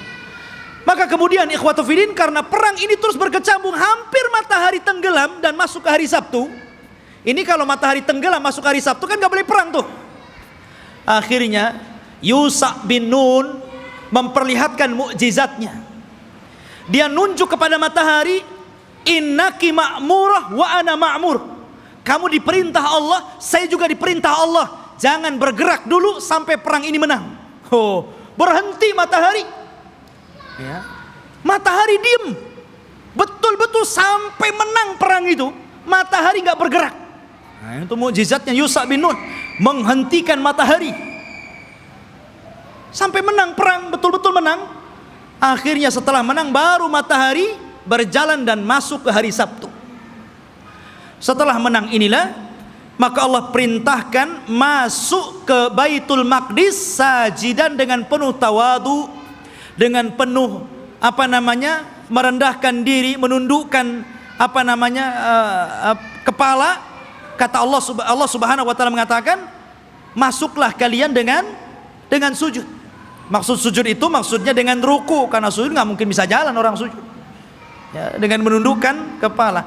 Tapi Bani Israel ini degil. Ya. Disuruh maju masuk ke Baitul Maqdis nundukkan kepala, malah berbalik, malah kemudian berjalan lewat punggung, membelakangi Baitul Maqdis sampai mundur gitu. Disuruh maju nundukin pandangan, malah berbalik, malah mundur. Bayangkan, Bani Israel sudah dikasih mukjizat, ditampakkan matahari, masih juga menentang Yusha ibn Nun. Bukan itu saja, mereka disuruh untuk membaca Hittah.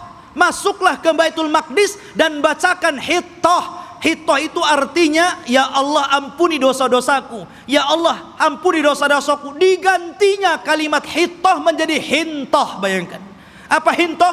Ya Allah berikan makanan, ya Allah berikan makanan. Disuruh minta ampun malah minta makanan. Bani Israel, ikhwan, mereka sudah dimenangkan, tinggal masuk saja, masih kurang ngajar gitu kan. Ma'asyiral muslimin rahimani wa rahimakumullah. Akhirnya mereka pun tinggal di Baitul Maqdis. Lah, ketika kemudian Yusha bin Nun berhasil menguasai Baitul Maqdis dan menempatkan orang-orang Yahudi atau Bani Israel di Baitul Maqdis dan menguasai Palestina, maka kemudian Yusha ibn Nun pun meninggal dunia. Ketika Yusha ibn Nun meninggal dunia, maka di sini ikhwatu fiddin yang dimuliakan Allah Azza wa Jalla, ketika itu Bani Israel memiliki beberapa hukum. Pertama, mereka dipimpin oleh para nabi. Jadi ketika Yusha bin Nun meninggal, ada nabi. Kemudian nabi ini meninggal, muncul lagi nabi. Nabi ini meninggal, muncul lagi nabi. Bahkan ada satu tempat itu nabinya 3, rasulnya 3. Diutus banyak para nabi, ribuan para nabi diutus. Ketika itu yang memimpin para nabi. Akhirnya Bani Israel bosan, asik nabi terus yang mimpin. Kami mau raja, nggak mau nabi. Nah, bayangkan, nolak nabi, mau raja. Ya, ketika itu nabi yang terakhir yang diutus kepada mereka sebelum mereka menjadikan sistem kerajaan adalah Nabi Samuel. Dan Nabi Samuel ini pernah didapati kuburannya di zaman Umar bin Khattab ketika menyerbu Persia. Ketika Umar ibn Khattab berhasil menguasai Persia dan merebut Baitul Maqdis di tangannya, ketika itu dia menjajah satu kota. Rupanya di kota itu ada kuburan Nabi Samuel dan diagungkan penduduknya. Maka Umar ingin mencegah kesyirikan. Tengah malam digalinya kuburan Samuel, kemudian dipindah ke tempat lain, dijadikan 9 kuburan palsu, yang 1 asli, yang 8 palsu. Orang nggak tahu mana Samuel 1. Jadi bingung tuh. Yang tadinya suka minta-minta ke kuburan, bingung. Ini ada 9 kuburan, yang mana 1 yang Samuel ini. Coba kalau kuburan wali kayak gitu ya, bingung orang. Dikubur tuh. Dikubur tempat lain, malam-malam dibuat kuburan palsu banyak-banyak. Di zaman Umar bin Khattab.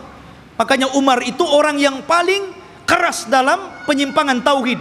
Ketika ada orang yang kemudian mulai sholat di satu pohon yang dulu Rasul pernah berbaiat, namanya Baiatur Ridwan, karena sudah mulai digunakan sholat, meminta-minta, ditebang pohon itu sama Umar. Nggak boleh ada orang kesini lagi, walaupun Rasul pernah berbaiat di sini. Harusnya antum begitu. Kalau ada pohon beringin, orang minta-minta di situ, ambil singso, tebas tuh beringinnya. Tapi baca Bismillah dulu ya. Nanti antum kesurupan pula diberingin. Khotbah ini dimuliakan Allah Azza wa Jalla. Kemudian akhirnya kata Nabi Samuel, baik. Karena ketika itu ikhwatu fiddin yang dimuliakan Allah Azza wa Jalla, karena terjadi perang saudara, maka muncullah di luar dari Bani Israel ada satu kelompok besar namanya Jalut. Jalut ini orangnya besar-besar raksasa, ya, dan punya pasukan besar. Dialah yang kemudian mengambil tabut. Tabut itu isinya apa? Isinya pusaka-pusaka Nabi Musa. Di situ ada Taurat, di situ ada tongkatnya Nabi Musa, di situ ada pakaiannya Nabi Harun dan Musa. Pokoknya peninggalan Musa dan Harun dijadikan satu tempat, kemudian di kotak disebut tabut namanya. Tabut itu dicuri oleh Jalut dan pasukannya. Maka Bani Israel tidak bisa apa-apa melawan Jalut. Akhirnya kemudian minta kepada Nabi Samuel untuk dikirim kepada mereka seorang raja yang akan memimpin jihad melawan Jalut. Maka Nabi Samuel kemudian atas perintah wahyu dari Allah, maka ditunjuklah Talut sebagai raja pertama Bani Israel. Talut ini orang miskin, tukang ngasih minum keledai penggembala, ya kan? Kata Bani Israel, masa si Talut jadi raja? Siapa si Talut itu kan gitu? Nggak punya nasab, orang miskin, nggak punya harta, nggak mau. Ya, kami mau raja itu yang wah, yang gagah, yang kaya, yang punya harta. Si Talut pula jadi raja, nggak mau.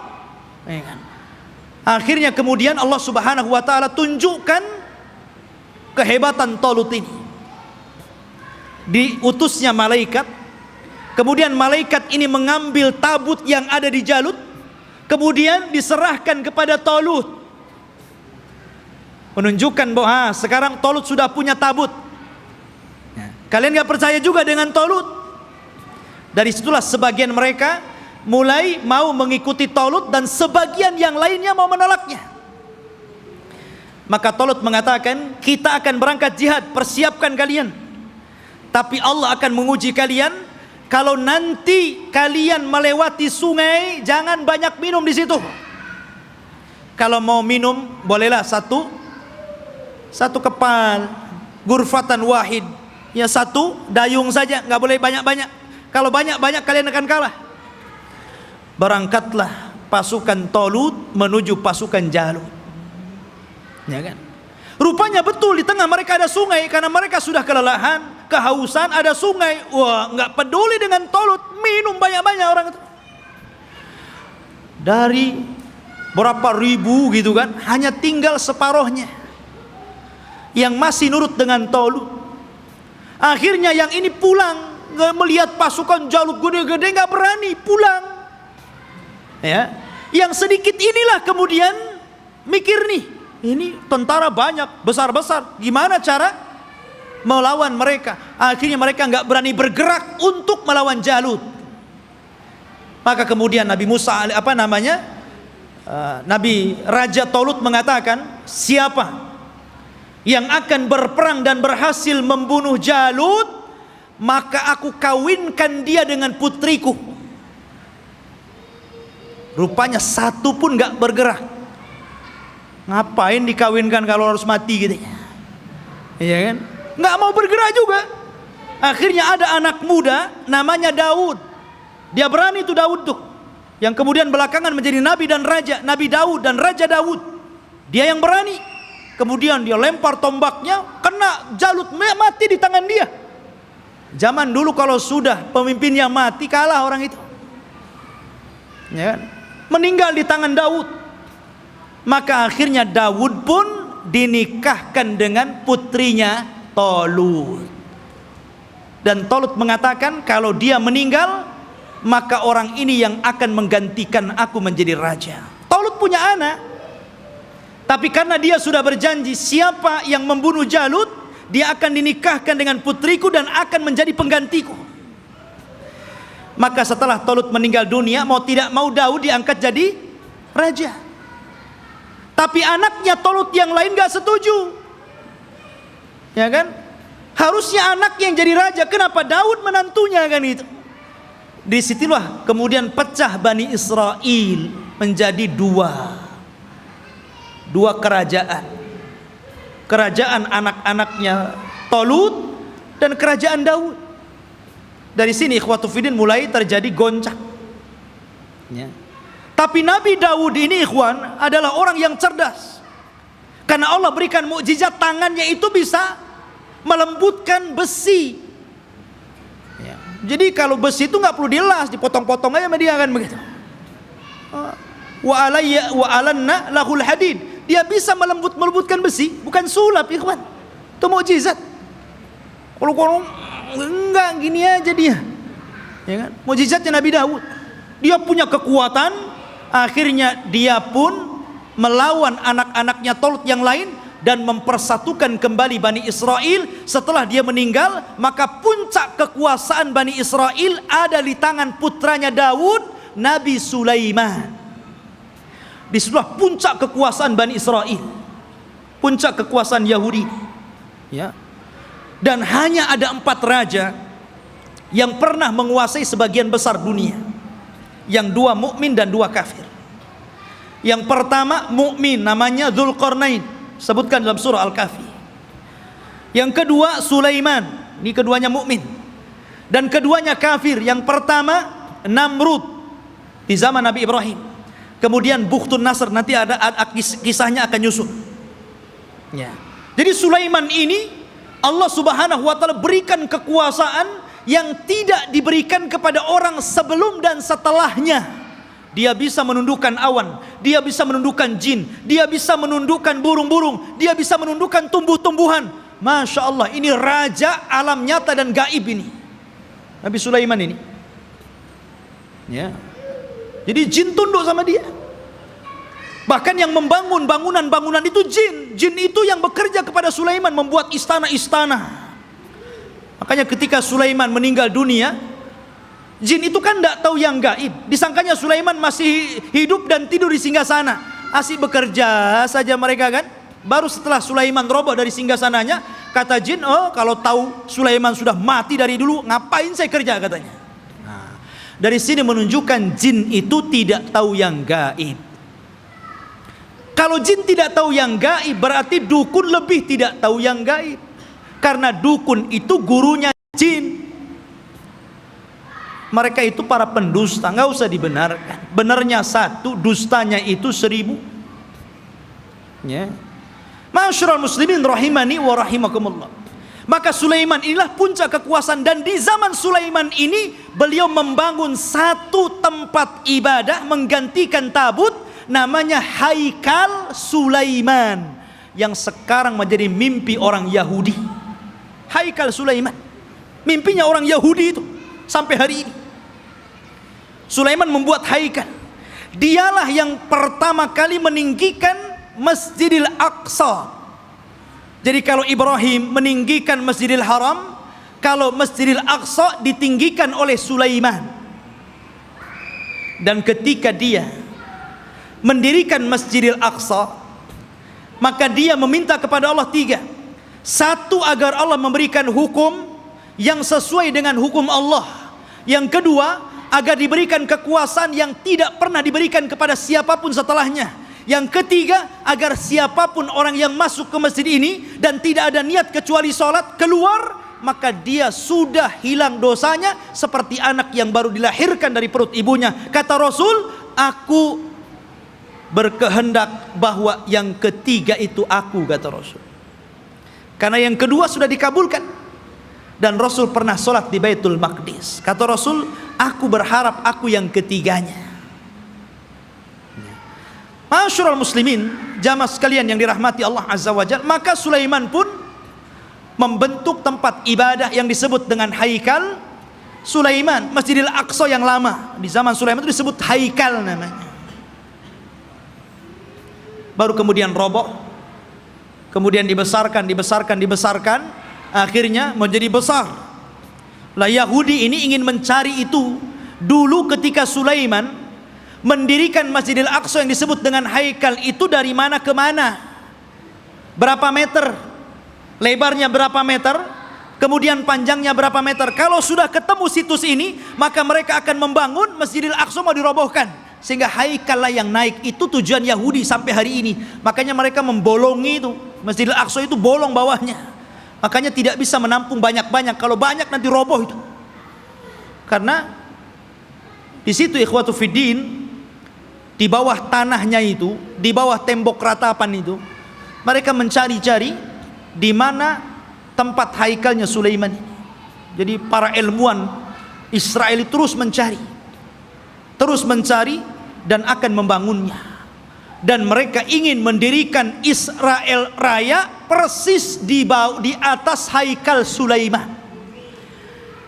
Makanya si Trump itu, Donald Trump ya, mereka orang-orang Israel didukung oleh Amerika untuk menguasai Yerusalem, yang memang Masjidil Aqsa ada di situ, dan bercita-cita untuk membuat negara Israel Raya. tepat di atasnya haikal Sulaiman. Alhamdulillah, negara kita tegas menolaknya. Dan negara-negara yang lain juga tegas. Bukan hanya orang Islam, di luar Islam pun sebagian mereka menolaknya. Tapi yang jelas saya katakan, yang namanya Yahudi dan Nasrani itu akan sekongkol sampai pun ketika Malhamatul Kubra di akhir zaman, perang besar yang tidak ada perang setelahnya, tetap saja Yahudi dan Nasrani itu akan sekongkol melawan kaum muslimin. Ya kan? Masyarul muslimin, sampailah ketika Sulaiman meninggal dunia, anak-anak Sulaiman ini mulai berebut kekuasaan. Ya. Karena berebut kekuasaan, goncanglah Bani Israel. Sudah tidak ada raja lagi. Raja itu cuma 3 di zaman Bani Israel, Tolut, Daud, dan Sulaiman. Setelah itu nggak ada raja lagi. Akhirnya mereka pun berpecah, satu demi satu berpecah. Lemahlah orang-orang Yahudi. Ketika mereka lemah inilah, maka bangsa-bangsa luar mulai menjajah orang-orang Yahudi. Lah dari situlah datang pasukan dari Irak, pasukan Babil, yang kemudian menghancurkan Yahudi, menawan mereka dan memperbudak mereka, dibawa ke Irak, sebagainya lari ke Mesir. Dan ketika muncul seorang perdana menteri yang kemudian menguasai Babil, namanya Bukhtun Nasr, dialah yang kemudian menghancurkan negeri Palestina sehancur-hancurnya dan merobohkan haikal Sulaiman. Hancur lebur. Orang-orang Yahudi ditindas, orang-orang Yahudi diperbudak oleh Bukhtun Nasr ini. Hancur semuanya. Sampai disinilah Taurat hilang. Alwah Taurat hilang. Orang-orang Yahudi bingung. Akhirnya sebagian mereka mulai merangkai Taurat, sehingga akhirnya dari situlah kemudian campur tangan ucapan firman Allah dengan campur tangan ucapan manusia, mulailah muncul pada Taurat. Sehingga kemudian Taurat mulai berubah dari aslinya, yuharrifunal kalima an mawadi.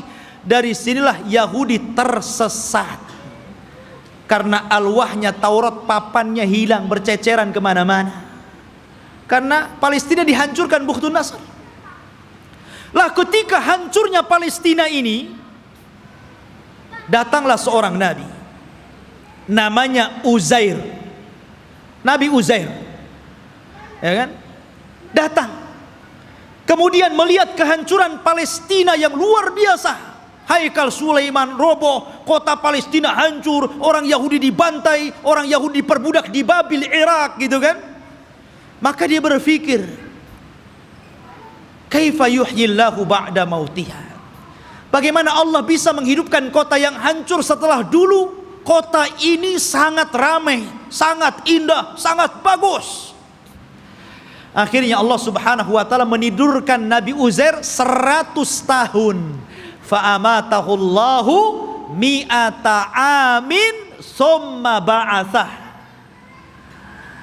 Maka kemudian Uzair pun ditidurkan Allah 100 tahun. Kemudian dibangkitkan seolah-olah baru tidur sejam 2 jam, karena ditidurkan di waktu duhur dan dibangunkan di waktu asar. Asar ke duhur cuma berapa jam saja. Disangkanya hanya 2-3 jam dia tidur, padahal dia sudah 100 tahun ditidurkan.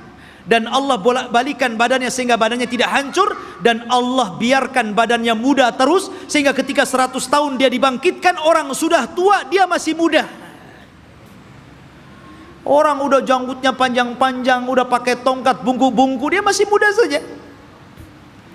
Maka ketika dia mencari rumahnya, ya namanya rumahnya ya tahu di mana. Rupanya rumah itu masih ingat di mana letaknya. Rupanya di situ ada nenek. Rupanya nenek ini dulunya bekas pembantunya, lebih muda jauh, tapi sekarang lebih tua jauh.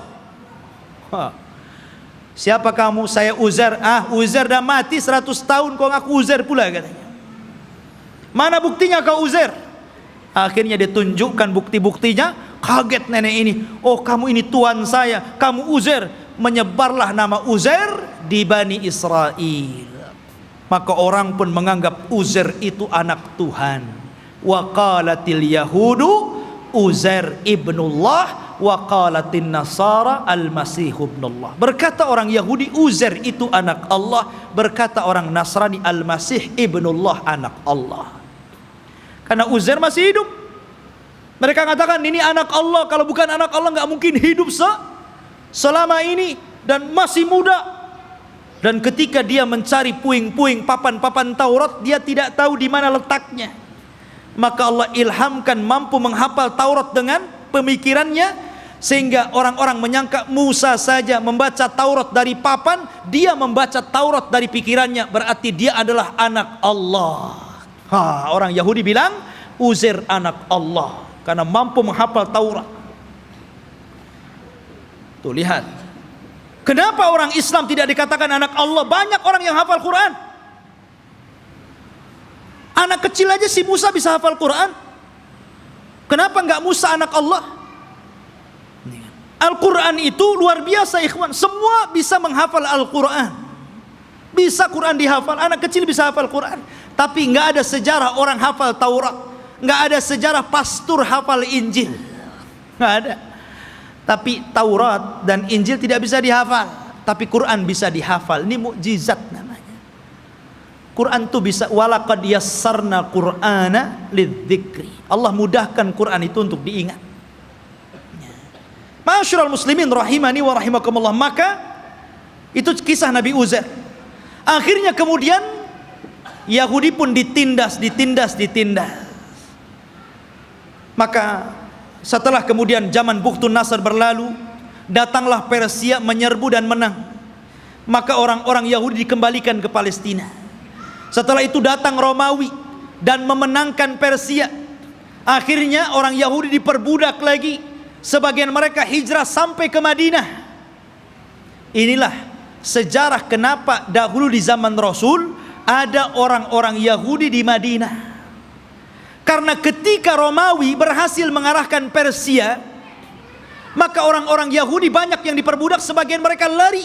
Dan mereka punya ramalan bahwa kelak akan muncul seorang nabi di tanah yang banyak pohon kurma, yang kemudian belakangan disebut Yathrib dan belakangan lagi disebut Madinah Al-Munawwarah. Berangkatlah mereka ke Madinah, suaka besar-besaran. Ya. Tapi kemudian setelah tahun 1700-an belakangan ke sini gitu kan, maka mulailah orang-orang menggagas untuk mengumpulkan orang Yahudi, kemudian mengumpulkan di Palestina. Kemudian pada tahun 1940-an gitu kan, barulah kemudian atas bantuan Inggris dan Amerika, akhirnya orang-orang Yahudi diresmikan untuk membuat negara sendiri yang sekarang disebut Israel. Israel, bukan Bani Israel. Karena kerajaan Israel ini ikhwan, itu berbeda dengan Yahudi. Itu dua pecahan yang berbeda. Ya, Yahudi ini keturunan Yahuda. Kalau Israel berbeda. Karena Israel ini masih mengagungkan para nabi, tapi Yahudi itu membenci para nabi. Mereka lah yang membunuh Nabi Zakaria sehingga digergaji sampai mati. Dialah yang membunuh Nabi Yahya bin Zakaria, disembelihnya sampai mati. Dia pula mengklaim sudah membunuh Nabi Isa bin Maryam dan mengatakan anak zina dan dibunuhnya. Walaupun Al-Quran mengingkari terbunuhnya Isa dan mengatakan Isa tidak dibunuh, Isa disalib, Isa tidak disalib, dan Isa diserupakan bahkan dia diangkat ke langit. Tapi orang Yahudi mengklaim sudah membunuh Isa. Itulah kisahnya orang Yahudi. Jadi orang Yahudi yang sekarang ini hanya sandiwara orang-orang itu, orang-orang kafir, orang-orang Inggris dan Amerika saja. Mereka membuat cerita bahwa seolah-olah itu adalah tanah mereka. Demi Allah, sejengkal pun bukan tanah Yahudi. Bagaimana kemudian Donald Trump mengumumkan untuk memindahkan ibu kota Yerusalem sebagai ibu kota Israel dan akan mendirikan Israel Raya di atas Baitul Maqdis. Maka kita harus bangkit ya. Nggak bisa seperti itu. Satu jengkal pun mereka nggak punya tanah. Bagaimana mungkin kemudian mereka mengklaim ini tanah Yahudi? Dan di akhir zaman yang mereka ramalkan memang akan menjadi kenyataan. Mereka meramalkan setelah Haikal Sulaiman terbangun, maka akan diutus kepada mereka Imam Mahdi yang ditunggu-tunggu, namanya Dajjal. Dajjal itulah Imam Mahdi yang ditunggu-tunggu mereka. Makanya kita lihat simbol Zionis itu simbol mata. Karena Dajjal itu cuma satu matanya di sini. Makanya kemudian mereka menganggap bahwa itu Imam Mahdi mereka yang mereka tunggu. Makanya dalam Islam pun dibenarkan, karena kelak Dajjal itu akan diikuti 70.000 Yahudi Asfahan. Mereka akan mengikuti Dajjal. Tapi Dajjal tidak bisa diperangi oleh Imam Mahdi, karena terlalu kuat, pengikutnya banyak. Makanya kemudian Imam Mahdi terkepung di sebuah bukit. Akhirnya mereka pun harus kemudian bersembunyi di Bukit Tur, sampai Allah turunkan kepada mereka Isa bin Maryam, dan itu cita-citanya Nasrani. Jadi Nasrani ini mereka meyakini bahwa Isa akan turun. Isa yang mereka yakini sudah disalib dan sudah dibunuh, kemudian dihidupkan kembali setelah 30 hari, kemudian diangkat ke langit dan akan diturunkan di akhir zaman. Ini Nasrani ngakui. Dan Nasrani mengakui bahwa Isa ini kelak akan membunuh Dajjal dan akan memimpin dunia, dan dunia akan dikuasai Nasrani. Padahal Isa turun hanya tugasnya membunuh Dajjal, mematahkan salib, membunuh babi, dan menegakkan hukum sesuai dengan hukum Imam Mahdi yang notabene mengikuti ajaran Islam. Karena dia sholat di belakang Imam Mahdi. Isa turun di malam hari, di waktu subuh. Ketika itu orang-orang sudah putus asa melawan tentara Dajjal. Maka Isa mengatakan, aku berikan 3 pilihan kepada kalian, kepada tentaranya Imam Mahdi yang tinggal sedikit itu. Aku berdoa kepada Allah agar Allah kirimkan tentara lain bukan kalian, supaya mereka yang menghancurkan Dajjal, dan Dajjal akan meninggal. Yang kedua, atau aku berdoa kepada Allah untuk dikirim bencana besar, agar Dajjal terkena bencana dan pasukannya, sehingga kalian diselamatkan tanpa harus berperang. Atau yang terakhir, kita perang, saya pimpin kalian.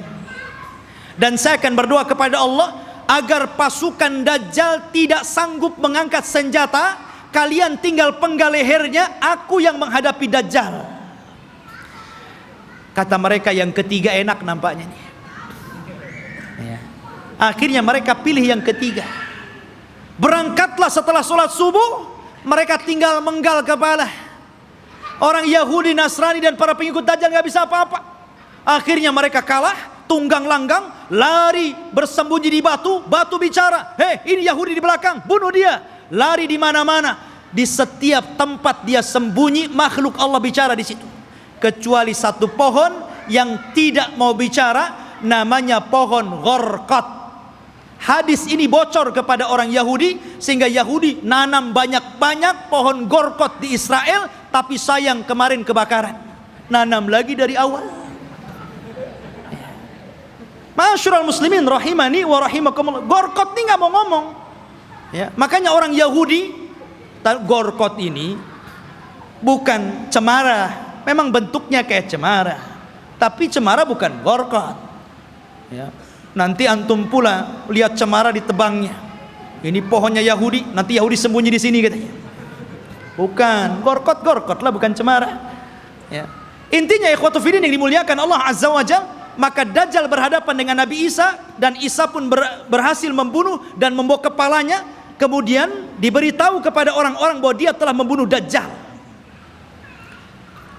Maka sebagian yang selamat dari orang-orang Nasrani kemudian beriman kepada Isa bin Maryam atas syariat Muhammad, sehingga Allah isyaratkan dalam Al-Quran, wa immin ahlil kitab illa la yu'minanna bihi qabla mautihi. Dan sebagian ahli kitab akan beriman kepada syariat Muhammad lewat Nabi Isa sebelum kematian Isa. Isa pun hidup selama 40 tahun. Di selang hidupnya inilah muncul fitnah yang lebih besar dibandingkan fitnah Dajjal. Fitnah apa? Munculnya satu kabilah yang bernama Ya'juj dan Ma'juj, dari keturunan Yafis ibn Nuh alaihi salatu wassalam. Satu kaum yang tidak bisa diperangi, tidak bisa dibunuh, pasukan mereka banyak, satu dari kita 999 dari mereka. Anda bisa bayangkan. Jadi kalau kita melawan mereka, jadi satu dari kita melawan 999 dari mereka. Bayangkan. Sehingga ketika Allah azab dengan mengutus ulat dan mereka mati semua dengan ulat tersebut, bangkai mereka rata, sehingga setiap satu jengkal di tanah ada bangkainya. Nabi Isa berdoa kepada Allah agar Allah bersihkan bangkai-bangkai mereka, maka diutuslah burung pemangkai bangkai, tapi juga tidak habis semuanya. Maka Isa berdoa lagi agar diturunkan hujan dan banjir besar, akhirnya membawa jasad itu ke lautan dan menjadikan bumi kembali subur. Maka dari situlah mulailah berlangsung tanda-tanda alamat besar. Karena alamat besar itu kalau sudah datang, maka tasalsul akan terus berganti sampai kiamat dibangkitkan. Oleh karena itulah ikhwatu fiddin, inilah kisah Palestina dan Yahudi. Semoga menjadi pencerahan dan pengetahuan bagi kita. Semoga Allah subhanahu wa ta'ala mendoakan saudara-saudara kita yang ada di Palestina dan menggagalkan keinginan orang-orang kafir untuk menjadikan Yerusalem sebagai ibu kota Israel yang akan dibentuk sebuah negara Israel Raya. Mimpi mereka, tapi kita umat Islam tidak akan setuju dengan itu. Kita doakan terus agar saudara-saudara kita dimenangkan oleh Allah dan dihancurkan orang-orang kafir. Subhanakallah bihamdika asyhadu an la ilaha illa anta astaghfiruka wa atubu ilaik. Allahu ta'ala alam. Assalamualaikum warahmatullahi wabarakatuh.